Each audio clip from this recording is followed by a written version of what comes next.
상대방의 마음을 아는 것은 인간관계에 있어서 아주 중요합니다. 우리가 한번 상상을 해볼게요. 아주 고된 하루를 보냈습니다. 성도님들이 하루 종일 밖에서 밥도 못 먹고 아주 바쁘게 지내다가 집에 와서 밥 한 끼 먹어야겠다 하고 집에 들어왔어요. 그리고 밥솥을 열었는데 밥도 없는 거예요. 그래, 라면이라도 하나 맛있게 끓여 먹고 오늘 자야겠다 하고 라면을 아주 맛있게 끓였습니다. 혹시 사진 준비됐나요? 네. 다들 공부 기셔야 이게 맛있어 보이실 텐데요. 네, 이렇게 맛있게 라면을 끓였어요. 김이 모락모락 올라오는 걸 보고 이제 맛있게 먹으려는 순간 누가 와서 라면에 찬물을 가득 부어버리는 거예요. 우리 다음 사진이요. 네. 요즘에 이거를 한강라면이라고 합니다. 한강라면. 그러고서는 이제 안 뜨거우니까 후후 부이지 말고 맛있게 드시라고 말을 하는 거예요. 이게 정말 좋은 마음으로 그런 건지 우리 한국인으로서는 의문이 들기는 하지만 좋은 마음이라고 우리가 생각을 해도 라면 앞에서 내 마음은 좋지가 않습니다. 이거는 지금 나를 생각해 주는 게 아니에요. 마찬가지로 어떤 성도님이 아프다는 소식을 우리가 들었습니다. 그래서 식사라도 한번 대접을 해야겠다 생각이 들어서 약속을 잡았어요. 근데 그 아픈 성도님은 평소에 매운 거를 못 드시는 분이에요. 그리고 몸까지도 안 좋은 상황입니다. 그런데 우리가 대접한다고 하고서 여기가 성도님 진짜 맛있는 집이라고 하면서 매운 짬뽕, 매운 갈비찜, 매운 불족발 이런 것들 중에 고르라고 하는 거예요. 그러면서 내가 오늘도 이렇게 몸이 안 좋은 성도님을 섬김으로 아주 귀하게 대접했다고 스스로 생각을 하는 겁니다. 좋은 마음이겠지만 그 성도님은 그날 한 숟갈도 드시지 못했다고 합니다. 간단하게 예시를 들었는데 이건 상대방 입장에서 생각하는 마음이 조금은 부족하다고 말할 수 있습니다. 상대방을 위한다면 상대방이 무엇을 원하는지, 상대방이 어떤 생각을 하는지 파악하는 게 중요합니다. 신앙생활도 마찬가지입니다. 우리가 믿음 생활을 올바르게 하려면 우리를 향한 하나님의 생각이 무엇인가를 아는 것은 대단히 중요합니다. 다시 말해서 내 생각이 아니라 나를 향하신 하나님의 생각이 무엇인가를 아는 것이 우리에게 중요하다는 것입니다. 그래서 그리스도인들이 끊임없이 묵상해야 하는 것이 있는데 그것은 바로 하나님의 뜻과 하나님의 마음을 구하는 마음 자세입니다. 저와 성도님들을 향한 하나님의 생각이 무엇인지 11절 말씀에 나와 있습니다. 오늘 본문 11절 말씀 함께 읽겠습니다. 나 여호와가 말하노라. 너희를 향한 나의 생각은 내가 하나니 재앙이 아니라 곧 평안이요 너희 장래에 소망을 주려 하는 생각이라. 아멘. 저와 성도님들을 향한 하나님의 생각은 재앙이 아니라 평안입니다. 불행이나 두려움이나 불행함이 아니라는 것입니다.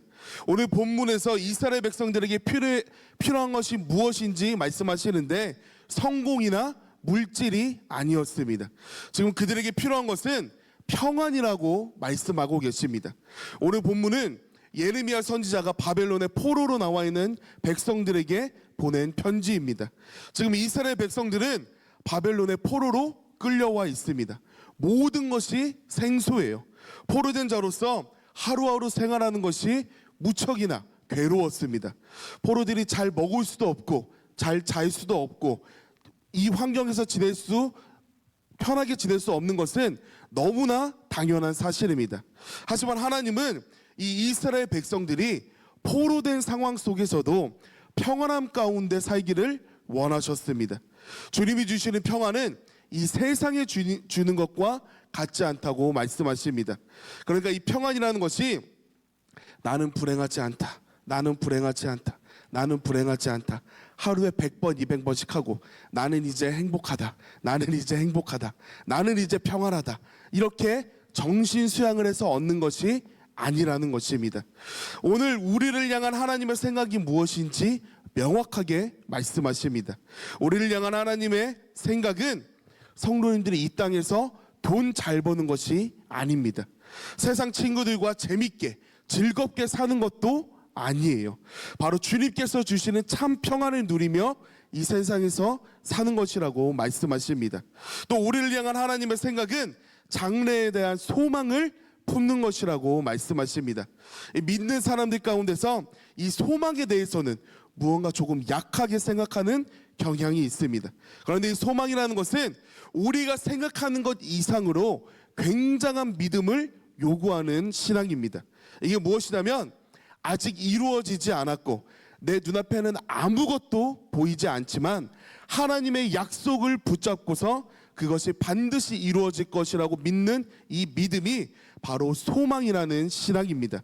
내 눈앞에 아무것도 보이지 않아도 하나님의 말씀을 품고 살아가는 것. 다시 말해서 내 눈앞에 아무것도 보이지 않는 것을 믿는 이 믿음이 바로 소망입니다. 오늘 하나님께서는 언제 예루살렘으로 돌아가게 될지도 모르는 이 암담한 현실 속에서도 이스라엘 백성들이 장래에 대한 소망을 갖기 원하셨습니다. 비록 지금은 포로가 되어서 고통스러운 날들을 보내고 있지만 언젠가는 고국으로 돌아가서 무너진 성벽을 재건하고 예루살렘을 성전을 건축할 만한 이런 소망을 갖고 살기를 원하셨다는 것입니다. 비록 현실은 암담할 뿐이지만 내 눈앞의 현실을 바라보며 내가 낙심하고 주저앉는 것이 아니라 하나님의 능력을 바라보며 소망을 품는 것, 이 축복의 신앙이 성도님들 가운데 충만히 임하기를 주님의 이름으로 축원합니다. 아멘. 우리 본문 12절 말씀을 보겠습니다. 함께 읽겠습니다. 너희는 내게 부르짖으며 와서 내게 기도하면 내가 너희를 들을 것이요. 아멘. 하나님은 말씀하시는 하나님이십니다. 오늘도 성도님들에게 말씀하고 계세요. 성령의 감동으로 기록된 이 성경 말씀을 통하여서 성도님들에게도 말씀하시지만 강대상에서 선포되는 말씀을 통하여서도 하나님께서는 말씀하십니다. 그리고 우리가 처해 있는 여러 가지 환경과 상황들을 통해서도 하나님께서는 우리에게 때를 따라 말씀하십니다. 그러나 하나님은 우리에게 일방적으로 말씀만 하시는 분은 아니십니다. 우리 입에서 나오는 말도 귀를 열고 들으시는 분이 바로 하나님이십니다. 이게 누군가에게는 두려움이 되기도 하고 누군가에게는 소망과 축복이 되기도 합니다. 온전한 교제라는 것은 내 말만 하는 것이 아니라 상대방의 말을 들음에서 온전한 교제가 이루어집니다. 상대방의 말은 들어주지도 않고 일방적으로 자기 얘기만 한다면 우리가 뭐라 그럴까요? 너 말만 하지 말고 내 말도 좀 들어봐. 그럴 거예요. 아까 너 기분 어떨 것 같냐며 물어봤으면 내 말도 좀 들어줘. 이런 말을 하게 될 것입니다. 근데 우리가 내 말도 좀 들으라고 했는데 상대방이 아니야. 지금 그게 중요한 게 아니야. 또 무슨 일이 있었는 줄 알아? 하면서 계속 본인 얘기만 하는 거예요. 그러다가 아무래도 속이 안 풀린다. 우리 이따가 다시 얘기하자 하고 그 만남의 자리가 끝났습니다. 이걸 가지고 온전한 교제를 이루었다라고 말할 수는 없습니다. 이 인격적인 교제라는 것은 주고받는 교제를 두고 말하는 것입니다. 일방적인 교제를 두고 말하는 것이 아닙니다. 하나님은 인격적이셔서 우리의 말들, 우리의 기도를 친히 들으십니다. 우리 민수기 20장 16절 말씀을 보겠습니다. 함께 읽겠습니다. 우리가 여호와께 부르짖었더니 우리 소리를 들으시고 천사를 보내사 우리를 애굽에서 인도하여 내셨나이다. 이제 우리가 당신의 변방 모퉁이 한 성읍 가데스에 있사오니. 아멘. 하나님은 우리의 기도를 들으실 뿐만 아니라 친히 들으사 응답하시는 분이라는 것을 믿으시기 바랍니다. 아멘. 그런데 여기서 주의해야 될 건 기도만 들으시는 게 아니라 내 입에서 나온 불평과 원망의 소리까지도 하나님은 들으신다는 것입니다. 민수기 14장 27절 말씀입니다. 함께 읽겠습니다. 나를 원망하는 이 악한 회중을 내가 어느 때까지 참으랴. 이스라엘 자손이 나를 향하여 원망하는 바 그 원망하는 말을 내가 들었노라. 아멘.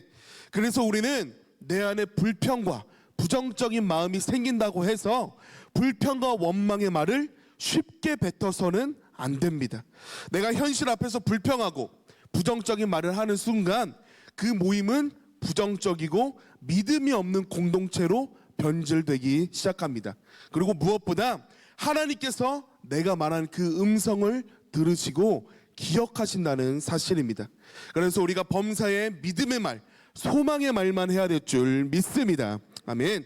내 삶에 그리고 내 감정에 어떤 일이 일어난다고 할지라도 믿음의 주요 온전케 하신 주님을 바라보며 소망의 기도를 하는 성도님들이 되시기를 주님의 이름으로 축원합니다.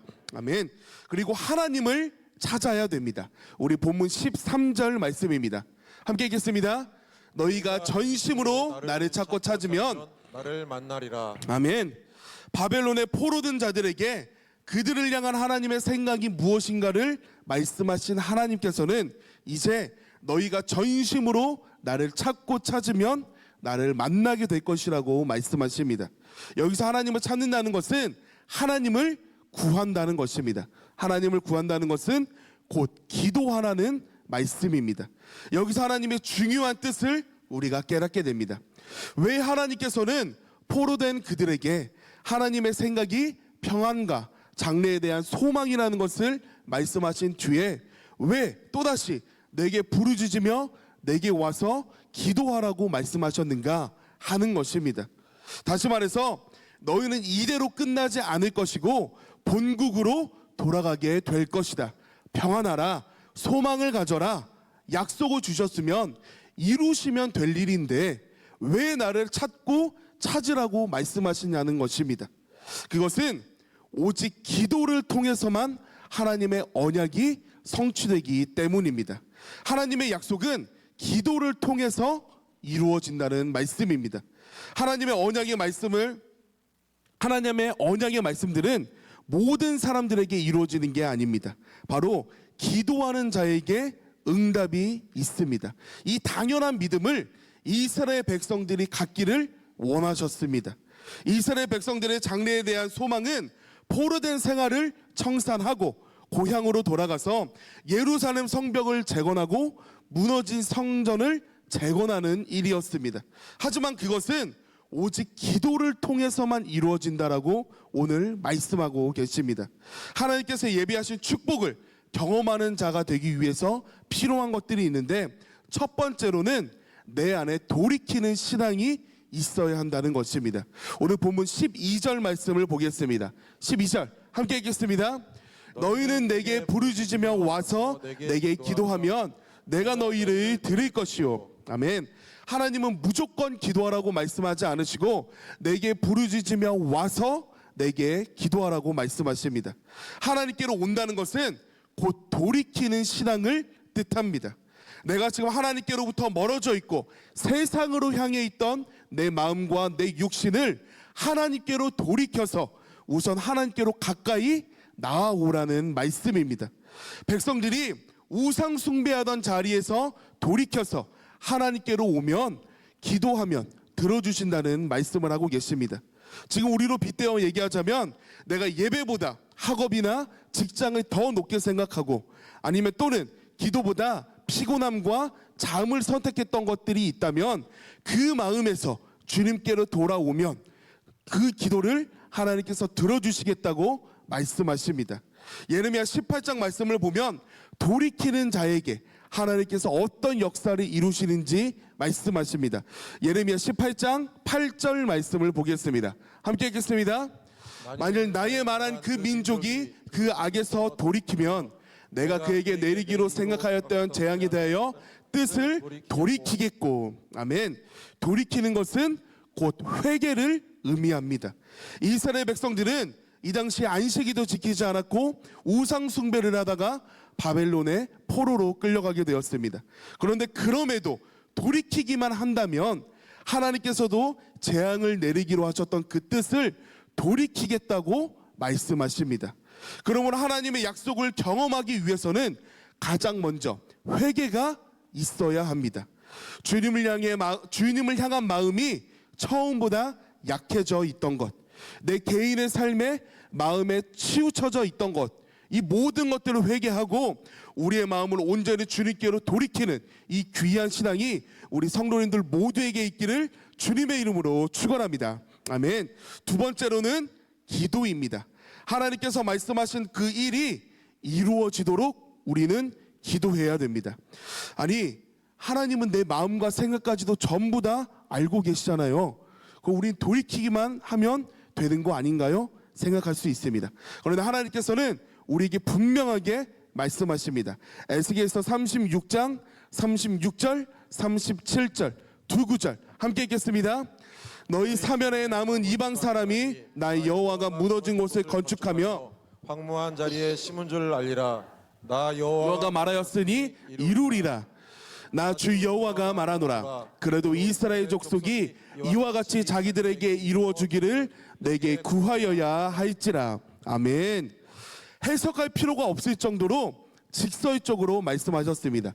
그런데 이거를 조금 더 쉽게 제가 표현하자면 내가 지금 너희에게 약속한 것을 전부 이루어 주겠다. 하지만 그럼에도 너희는 그것을 이루어 달라고 나에게 기도해야 된다. 지금 이 말씀을 하고 계십니다. 우리는 하나님이 말씀하신 것처럼 하나님의 약속이 이 땅 가운데 이루어지도록 기도해야 될 사명이 우리에게 있습니다. 성경에는 수만 가지의 예언들과 약속들이 기록되어 있습니다. 그러나 중요한 것은 하나님께서 우리에게 아무리 많은 것들을 약속했다고 할지라도 그것이 우리 가운데 이루어지도록 우리는 기도해야 된다는 것입니다. 하나님은 반드시 기도를 통하여서 약속한 것들을 행하십니다. 하나님 우리가 기도하기 전부터 우리에게 필요한 것이 무엇인지 분명히 알고 계십니다.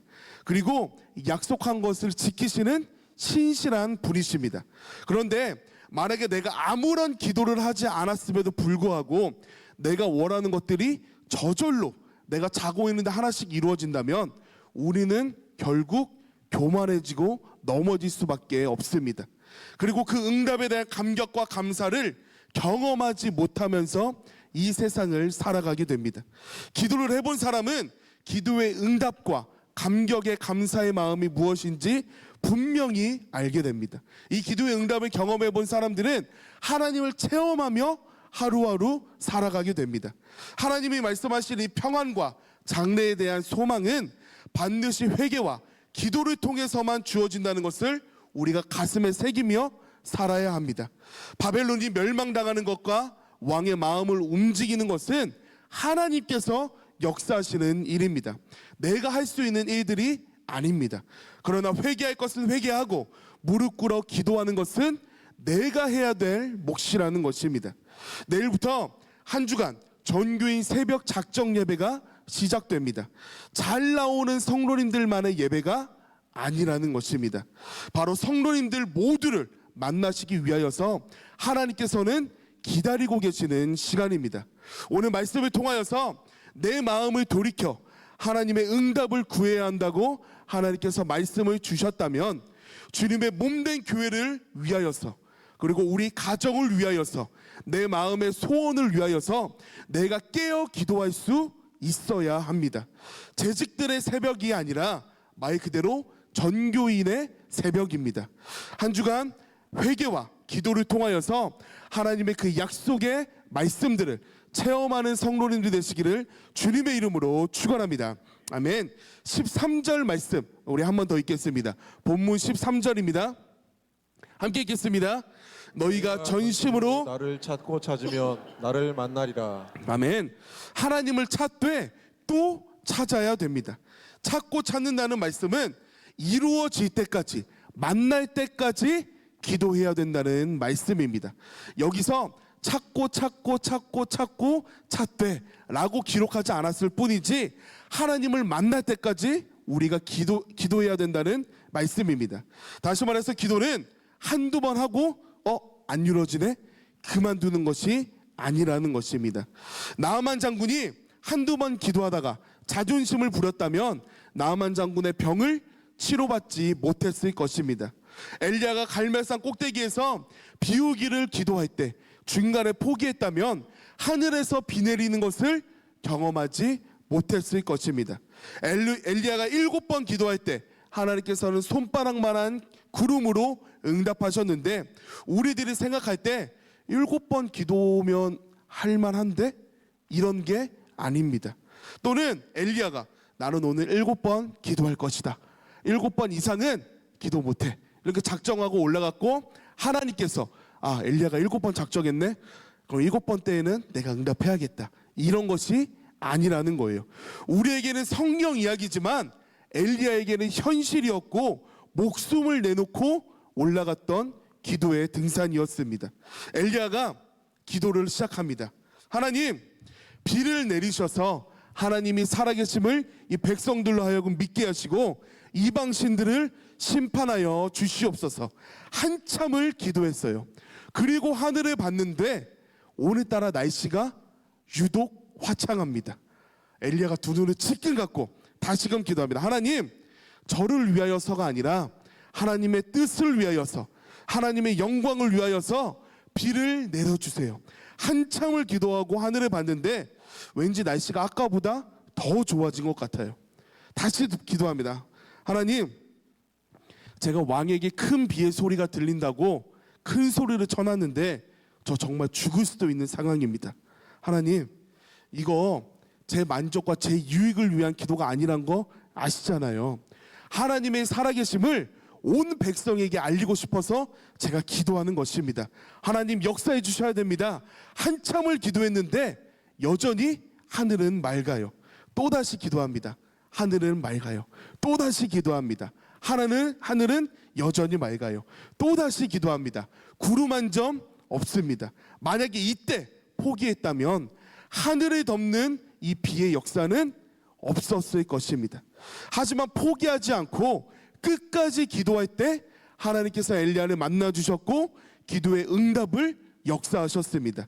우리는 성경을 통해서 7번째의 기적이 일어난다는 것을 알고 있지만 지금 엘리야는 7번째 응답해 주실 것이라는 걸 전혀 모르고 있는 상황이에요. 엘리야는 하나님께서 말씀하셨으니 그 약속이 이루어질 때까지 나는 기도한다. 바로 이 믿음 하나를 가지고 기도하고 있는 상황입니다. 이와 같이 기도는 하나님께서 내게 주신 약속이 이루어질 때까지 계속되어야 합니다. 우리는 하나님을 찾고 또 찾아야 됩니다. 중간에 포기해서는 안 된다는 것입니다. 그러나 먼저 우리의 회개와 기도를 통해서 역사하신다는 것을 알아야 됩니다. 하나님이 우리에게 주신 꿈과 비전, 장래에 대한 소망이 이루어지기를 우리가 소원한다면 세상에서의 즐거움과 개인의 유익을 내려놓고서라도 먼저 하나님께 돌아와야 됩니다. 그리고 하나님께 간절히 부르짖어 기도하며 주님을 찾고 또 찾아야 됩니다. 그럴 때 내 삶의 환경을 초월하는 주님께서 주시는 참된 평안을 우리가 누리게 되고 하나님을 찾고 찾을 때 주님께서 약속하신 것들을 우리가 누리며 살아갈 수 있게 되는 것입니다. 주님께서 우리와 만나주시고 약속하신 수많은 축복들을 우리가 누리며 살아갈 수 있게 되는 것입니다. 내일부터 시작되는 정규인 작정 기간 동안 꼭 새벽을 깨워 기도함으로 약속하신 모든 것들을 응답하는 성도님들 모두가 되기를 주님의 이름으로 축원합니다.